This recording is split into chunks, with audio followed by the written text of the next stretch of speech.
Sì, ma senta, una cosa a Muccione. Poco fa stavo andando a intervistare l'assessore Savinito e si è negativato, diciamo, e però ha aggiunto che dice che io ho pubblicato un video falsato, ho falsificato un video ed è incazzato perché io ho falsificato. Lei niente sa?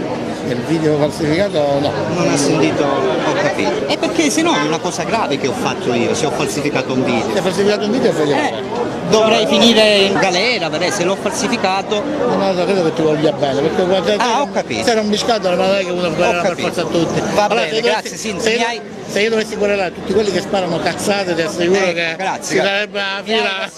Mi ha rassicurato.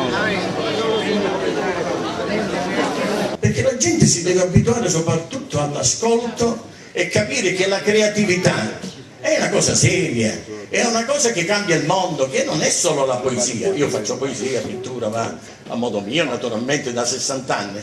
La creatività cambia il cervello delle persone, cambia la dirittura d'arrivo, cambia nel sapere che quell'uomo non deve parlare più in quel modo, in una maniera piuttosto cicigna, come ho detto in dialetto, ma si deve allenare all'ascolto delle cose, perché una persona che ha già ascoltato qualche cosa avrà qualche cosa da dire ai figli, avrà qualche cosa da dire al cittadino, di non fare una critica spietata su tutto e su tutto, perché noi siamo abituati così gelesi.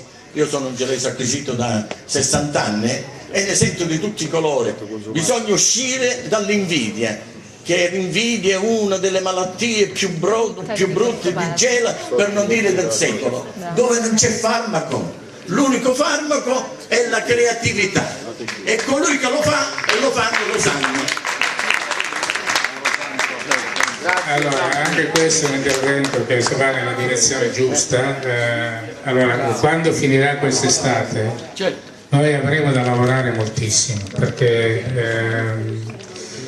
a me piace anche quello che ha detto lei, perché la creatività è costringere a pensare, e rispetto all'invidia, ecco, la voglio dire questa cosa perché effettivamente è una bruttissima cosa che purtroppo è vera, noi abbiamo, e io quando parlo con degli amici su questo argomento io faccio sempre un esempio banale ma che è chiaro a tutti.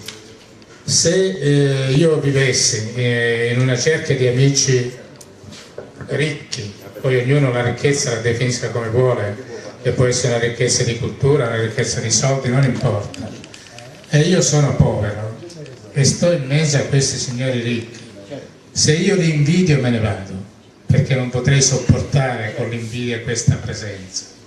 Se invece non sono invidioso e anzi mi nutro di questa cosa, io divento ricco anche, cioè perché prendo da loro, e anche rimanendo solo dalla parte economica. Forse se magari io, facendo un certo mestiere, e questi amici che sono ricchi dovessero fare qualcosa, magari me lo fanno fare a me, magari me lo fanno fare a me, magari me lo fanno fare a me, magari me lo fanno fare a me, e questi amici che sono ricchi dovessero fare qualcosa, magari me lo fanno fare a me, e questi amici che sono ricchi dovessero fare qualcosa, magari me lo fanno fare a me, magari me lo fanno fare a me. Proprio l'invidia è una cosa stupida, magari me lo fanno fare a me, e la cosa è magari me lo fanno fare a me, magari me lo fanno fare a me, il sentimento più stupido e più autodistruttivo che ci possa essere.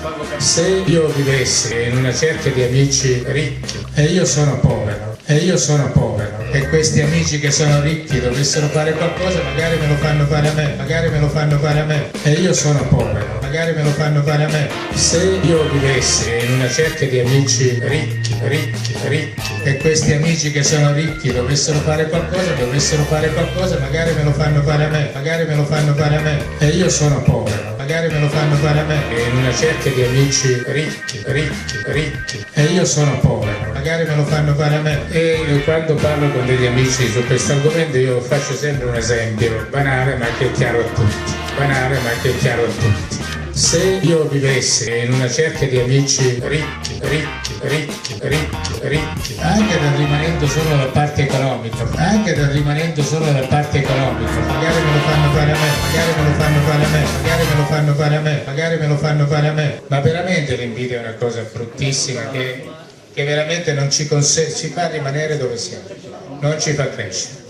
Quindi noi dobbiamo costruire sulla base di quello che ha detto il Signore prima e di quello che lei sta dicendo ora, cominciare a costruire questi gruppi di lavoro su temi e cercare di lavorare, cercando ciascuno di dare un contributo e vedere se è possibile il prossimo anno invece aver costruito qualcosa che comincia ad essere diverso. Ecco, questo che noi dobbiamo cercare di fare. Poi non me ne frega niente, qualcuno viene e mi dice io ho votato il 5 Stelle, ti dico la verità, non me ne frega niente, non me ne frega niente, non me ne frega niente, non me ne frega niente, non me ne frega niente, non me ne frega niente, non me ne frega niente. Io ho votato il 5 Stelle, io ho votato il 5 Stelle, non me ne frega niente, frega niente, frega niente, frega niente, frega niente, frega niente, non me ne frega niente, non me ne frega niente. Io ho votato il 5 Stelle, io ho votato il 5 Stelle, non me ne frega niente, frega niente, frega niente, frega niente, frega niente, frega niente, non me ne frega niente, non me ne frega niente. Assessore, ma perché se n'è scappato ieri? Dice che io l'ho offesa. No, io no. Ma dissero che l'ho offesa. Come?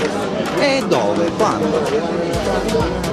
Sino a falsificare anche un video. Falsificare? Sì, a farmi dire cose che io non ho mai detto. Ok, quindi ho fatto io il montaggio praticamente? Credo di sì. Ho fatto il doppiaggio? Credo di sì. Ah, va bene, credo. Va bene, va bene. Arrivederci. Dice che io ho falsificato dei video. Se io vivessi in una cerchia di amici ricchi e io sono povero, magari me lo fanno fare a me, magari me lo fanno fare a me,